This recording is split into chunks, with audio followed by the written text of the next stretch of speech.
sangat menyedihkan, memprihatinkan, dan membuat kita merasa geram. Bagaimana mungkin seorang anak yang usianya 19 tahun bisa tersenyum di depan kamera setelah membunuh ibunya sendiri dengan tusukan pisau di wajah dan leher ibunda yang melahirkannya. Inilah generasi ketika orang hanya diajarkan kecerdasan intelektual semata, tanpa kecerdasan emosional, tanpa kecerdasan spiritualitas. Kecerdasan emosional adalah kemampuan untuk merasa, what do I feel? Orang menyebutnya EQ atau emotional quotient.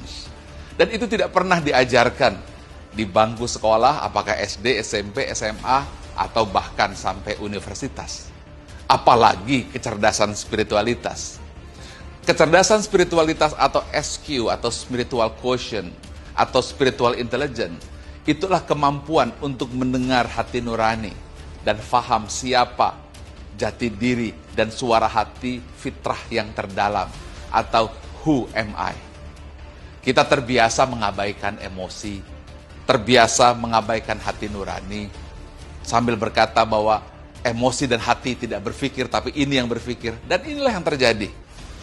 Seorang anak membunuh ibunya, 151 kali tusukan dan tersenyum di depan kamera.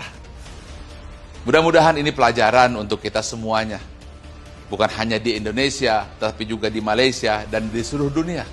Bahwa tidak cukup mengajarkan anak-anak kita, generasi kita, hanya IQ atau kecerdasan intelektual atau nilai akademik. Yang itu sudah jelas hanya berperan 10 hingga 20% saja keberhasilan.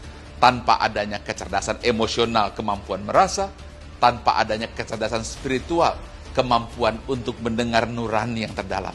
Mudah-mudahan ini menjadi pelajaran besar agar kita mengajari anak-anak kita IQ, tapi EQ dan SQ sebagai kecerdasan paripurna yang harus dikombinasikan. Ingat, mengajarkan orang tanpa hati nurani tidak mengajar sama sekali.